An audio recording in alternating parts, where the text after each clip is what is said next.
This is a test of the National Weather Service weather radio warning alarm for the KHB59 listening area of Northeast Ohio.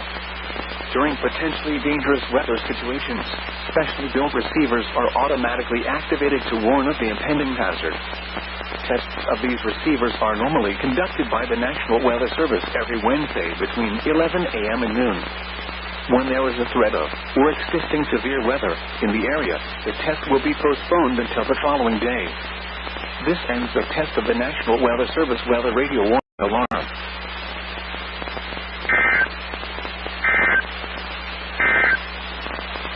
This is no weather radio.